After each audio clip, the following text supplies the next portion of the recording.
नमस्कार दोस्तों, आज है 31 मार्च और कल से शुरू हो रहा है नया फाइनेंशियल ईयर 2026 से 2027। लेकिन इस बार ये सिर्फ एक तारीख नहीं है। कल से भारत का दशकों पुराना इनकम टैक्स कानून बदल रहा है और आपकी सैलरी स्लिप से लेकर बैंक ट्रांजैक्शन तक बहुत कुछ बदलने वाला है।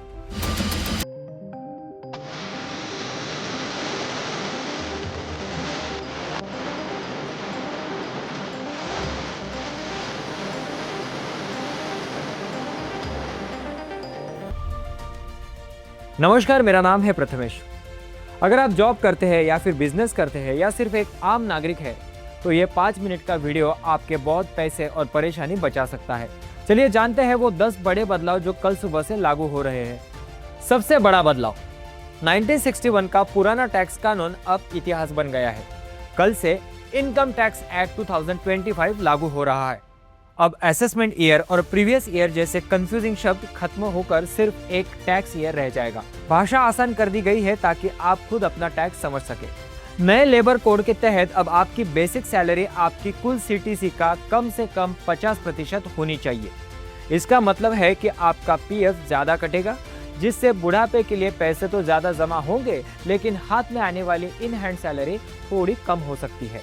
न्यू टैक्स रेजिम चुनने वालों के लिए खुशखबरी, रिबेट के बाद अब 12 लाख तक सालाना कमाई पर आपको 1 रुपया भी टैक्स नहीं देना होगा। स्टैंडर्ड डिडक्शन को मिलाकर ये सीमा लगभग 12,75,000 तक जाती है। और पुरानी टैक्स व्यवस्था मतलब ओल्ड रेजिम वालों के लिए एक अच्छी खबर है।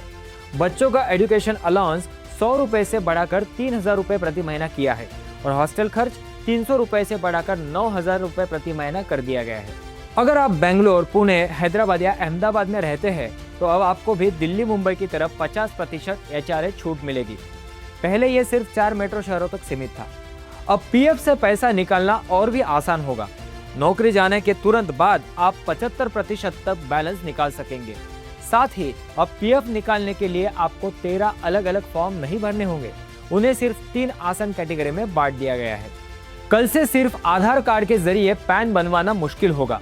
अब कैटेगरी के हिसाब से नए फॉर्म जैसे फॉर्म 93, 94 भरने होंगे। साथ ही 10 लाख रुपए से ज्यादा कैश जमा करने या फिर 20 लाख रुपए की प्रॉपर्टी डील पर पैन देना अब अनिवार्य है। ट्रेन यात्रियों ध्यान दें, अगर आप चार्ट बनने के बाद या ट्रेन छूटने के 8 घंटे पहले टिकट कैंसिल करते हैं तो अब 0 रिफंड मिलेगा। पहले यह समय सीमा सिर्फ 4 घंटे की थी। NHAI ने फास्टैग के एनुअल पास की फीस थोड़ी बढ़ा दी है। वहीं अगर आप SBI क्रेडिट कार्ड इस्तेमाल करते हैं तो रिवॉर्ड पॉइंट्स और रेंट पेमेंट के नियमों में भी बदलाव हुआ है। तो दोस्तों, ये थे वो बदलाव जो कल से आपकी जेब पर असर डालेंगे। इनमें से कौन सा नियम आपको सबसे अच्छा लगा या फिर इन बदलाव पर आपको क्या लगता है, कमेंट्स में जरूर बताइए। अगर आपको ये वीडियो महत्वपूर्ण लगा तो लाइक कीजिए, शेयर कीजिए और हमारे चैनल को सब्सक्राइब करना ना भूलिए। जय हिंद, जय भारत।